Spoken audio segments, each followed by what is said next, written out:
So today we're going to cover a very important topic in finance, portfolio management.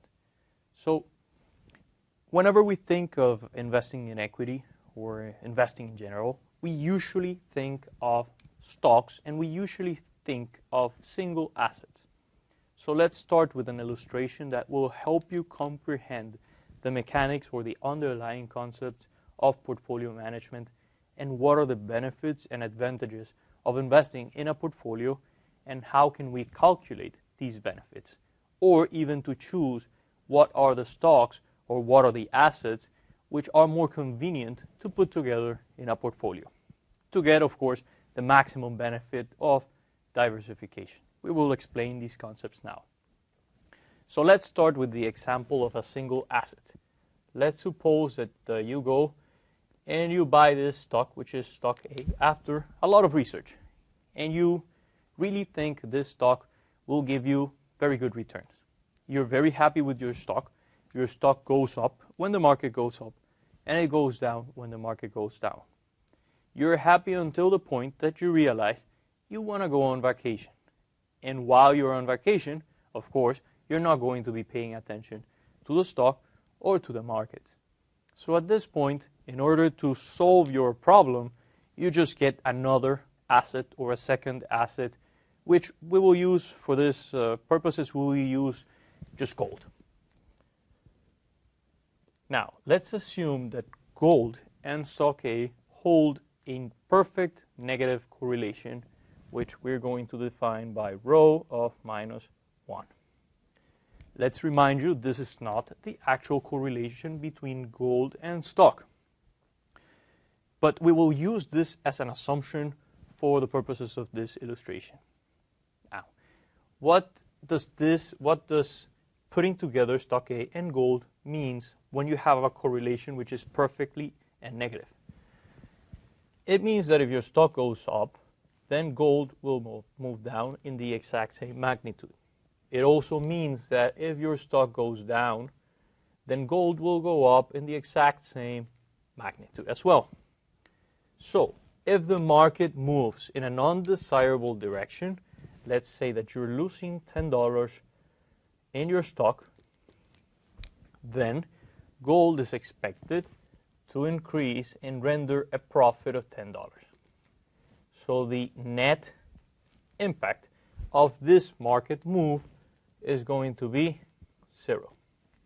Of course, this would not refer to portfolio, but rather to hedging, because you're covering a risk by including another asset that renders profits when your main asset is rendering losses. However, using this strategy, you're covering yourself against risk. But it doesn't matter how the market moves up or down, you're not getting profit. Notwithstanding this is the case for our stock A and gold under our assumption of a rho of minus 1, there are other assets that may serve to render a benefit of diversification or risk reduction of a portfolio. So let's assume that you hold stock A, and then you add another stock, which we will call stock B, that holds a correlation coefficient, and let's assume of minus 0.5. It means that if your stock A goes up by $1, stock B is expected to move down by $0.5. However, let's assume that you not only include stock B, but you also include stock C. And stock C has a correlation of 0.2. Let's assume that we also include stock D, and stock D, let's just give the same assumption, has a coefficient of correlation of minus 1. Let's allow for this case. So as long as we add stocks to the portfolio, we are increasing the benefits of diversification, which means that we are reducing the risk of the portfolio. It doesn't mean necessarily that we are increasing the returns of a portfolio, but by including assets with negative correlations or with correlations that are under 1, we are achieving a benefit of diversification. And we will achieve so if we include a stock E, stock F, and so on. Until what point? Whenever we reach a stock that has a coefficient of correlation of 1, then this stock does not add a benefit of diversification. Why? Because if your stock moves up, the second stock that you're adding with a coefficient correlation of 1 will increase in the same magnitude. Conversely, if your stock goes down, moves down, this second stock that has a coefficient of correlation of 1 will move down in the same magnitude. So we're not adding any kind of benefit in reducing risk, but we are just adding more of the same. Now, the more stocks we add, as long as coefficient of correlation is not 1, it will reduce our risk. So if we have this chart, and here this axis will be the number of stocks, and this axis will be the level of risk, then the risk will reduce itself in the portfolio as long as we keep increasing stocks or assets until what point? Until one point. And this point, let's assume that we reach that point once we reach 30 stocks. This point is exactly that in which the risk of the portfolio matches the risk of the market in general. So this risk is referred to as systematic risk. So systematic risk is equal or occurs whenever a financial crisis, such as the crash of 1929 or the recent financial crisis, which started with the subprime mortgages. When we reach this point, basically, there is no more benefit of diversification coming from adding more stocks to our portfolio. Before this, we have been eliminating what is referred to as idiosyncratic risk or firm-specific risk. Let's remember this is easier. Firm-specific risk. This is firm-specific risk, and it can be diversified away through the inclusion of more stocks, as long as coefficient of correlation is not 1, to our portfolio until we reach systematic risk. Until starting from that point, then there is no benefit of adding more stocks.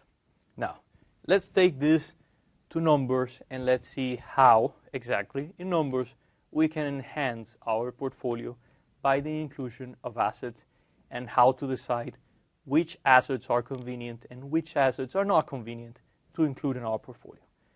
So the first thing that we will cover here is just the formula of the expected return of a portfolio.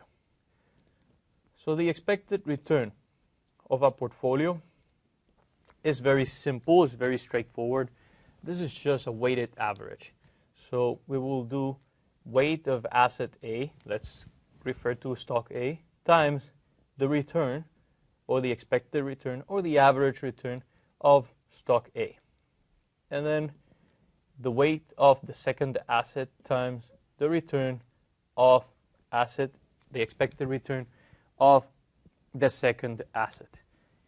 At this point, if you're not quite confident on the concepts of expected return of single assets, standard deviation, or coefficient of correlation, I suggest that you go back and you just go over these materials and then you again look at this, watch this video. So we have this, and then let's assume that we're just calculating the expected return of a portfolio A and B, which is stocks A and stock B. So this would be very simple. This is just 0.5, which is, and let's assume that the weights are weight of A is 0.5 and weight of B is 0.5. The two weights must add to 1. 0.5 times the expected return, which is 10%, plus 0.5 times the expected return, which is 0.05%. Let's change this. So basically, we have a weighted average, so the expected return of our portfolio is going to be 7.5%, which is 0.075. It's the same. Okay? So we have the expected return of the portfolio. And at this point, we want to decide whether adding stock B or stock C is more convenient for our portfolio. So we already have that the expected return of the portfolio is 7.5%. This will be the case in A and B, in the portfolio of A and B. It will be the case in the portfolio A and C, given that portfolio A and B is 10% and 5% expected returns respectively, and a portfolio formed by A and C, it's also 10%, 5% respectively. So the formulas are the same, calculation is the same, and we attain 7.5 for A and B, also A and C. This is just to make this explanation easier. Now, at this point, we will just take a look at single assets. If you look at single assets, you will see that stock B provides 5% return and has a 3% risk, whereas stock C also renders 5% return under a 2% risk. So if you looked just at these two assets as single assets, then you would reach the conclusion that stock C is preferable as single asset because it has a lower level of risk and the same level of return. However, let's check this when we are in a portfolio context. So in a portfolio context, we will have the standard deviation of the portfolio. So standard deviation of the portfolio, and let's choose A and B, will be the following. So we have the formula of a standard deviation of portfolio, which is the weight of asset A squared times the variance of A added to the weight of asset B squared times the variance of asset B plus 2 times weight of A, weight of B, correlation of AB, and then we will have standard deviation of A, standard deviation of B. This formula looks complicated, but it's not that complicated because we already have all of the values, at least in this exercise. So we don't need to compute each of the individual values. So then standard, and this would be variance of portfolio. Variance of portfolio AB is going to be equal to, so we are dealing with asset A and asset B. So this is going to be the standard deviation, and this is going to be of B. This is going to be the standard deviation. This is the standard deviation of A, and the returns we have them here. So the weights are simple, are always the same, 0.5 squared times the variance of A. This is the standard deviation of A, the variance of A is here. So it's 0.0004, which is the square of the standard deviation. 0.0004 plus 0.5, which is the weight of asset B squared, multiplied by the variance of B, which is here 0.0009, plus 2 times weight of asset A, 0.5, times weight of asset B, 0.5, correlation between AB. Now, there is a big difference between the correlation of A and B and the correlation of A and C. So the correlation of A and B is minus 0.5. And then we have standard deviation of A, which is 0.02, and standard deviation of B, which is 0.03. So at this point, we can keep calculating the variance of the portfolio AB. And basically, this is going to be equal, these two terms are going to be equal to 0.0001. And these two terms will equal to 0.00023. Then the multiplication of these last term, please check, because correlation is negative, this whole term becomes negative. So the portion of the variance that is coming from asset A, so this portion of variance from A, and the portion of the variance which is coming from B is now reduced by this final term, which accounts for the covariance between A and B, or the correlation between A and B. So now this term is going to be equal to minus 0.00015. At this point, we can finish our computation of the variance of the portfolio AB, which will be equal to 0.00018. And 0.00018 is just the variance. So now we need the standard deviation of the portfolio.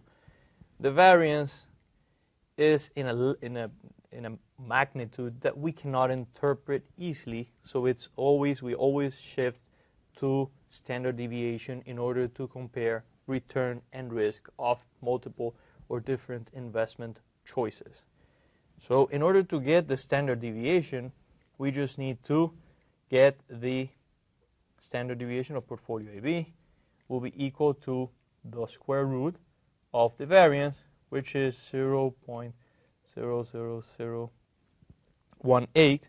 So at this point, we will have that standard deviation of the portfolio AB is 1.3%. So this is portfolio AB. At this point, let me change to another color so you can now look at what is the risk of portfolio AC. So the risk of portfolio AC, we do not need to repeat this formula. This formula is general, so we just apply it again. So the variance of the portfolio AC will be equal to the weight of asset A squared, so that's 0.5 squared, multiplied by the variance of asset C, which we have here, variance of asset C, 0.0004.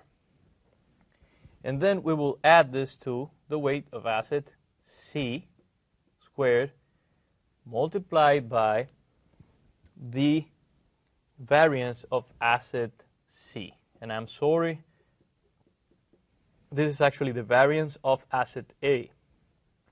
Variance of asset A. And this is variance of C, right? Instead of B, we are having C. And now we add the last term, which is 2 times 0.5 times 0.5, and we will have the correlation term, which is 0.8, and then the two standard deviations, which are now A and C, 0.02 and 0.02.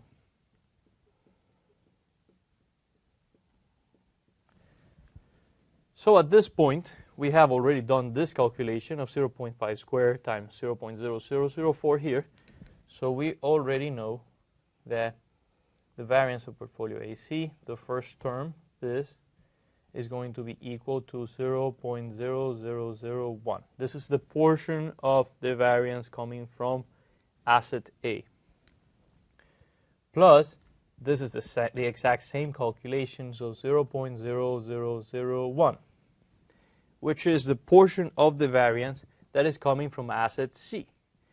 Now, this last term, which accounts for the covariance or the correlation between the two assets, is no longer negative, it is positive. However, this 0.8 is not 1, so this number or this element here will reduce whatever number we reach in the other terms. So that's why, if for those of you who prefer more the numbers and the words, this is why this number, if it's not 1, it will reduce whatever portion of the variance is coming from this term, and if it's negative, it's going to reduce it even more. So then we will have, this is a positive term, which is 0.00016. So here we were reducing 0.00015. Here we are adding 0.00016. So finally, the variance of the portfolio AC will be equal to 0.00036. However, again, we reach the variance. So we cannot use the variance, as it is very difficult to interpret. We cannot interpret what the variance means easily. So we need to get the standard deviation. The standard deviation of portfolio AC will be equal to the square root of this variance, which is going to be equal to 1.897%. At this point, we have a couple of conclusions. If we evaluate A, B, C as single assets, we already have A, so we have no choice about A. But we are choosing whether asset B or asset C are more convenient. If we look at asset B has a return, expected return of 5%, and the risk of 3%, whereas asset C has a 5% return with a risk of 2%. We would likely think that joining, if we need to choose between B and C, which asset will just be added to our portfolio where we already have A, we will think, oh, C is the best because we have a 5%, and instead of a 3, as in B, we only have 2% risk. However, when we account for the correlation or covariance between A and B, A and C, then we need to take this a long way. We get the risk of portfolio AB, which is 1.3%. We get the risk of portfolio AC, which is 1.9%. So we have that the expected return is the same. So we have that the expected return is the same for AB or AC, 7.5%. However, the risk of portfolio AB will be equal to 1.3%, whereas the risk of portfolio AC will be equal to 1.897%. So at this point, we have the same return, and this one, AB, is giving us the lower level of risk. So the optimal choice we should make is portfolio A, B, and this is because we are in a portfolio context. So in a portfolio context, we not only account for returns and risk, we also account for the correlation or covariances between one asset and the other. And as we can see, this has a very strong weight. So this is very important when considering which assets to put together in a portfolio. So I hope this has been useful, and I know it will be useful in many courses related to finance. So let's keep in touch, and thank you for your attention.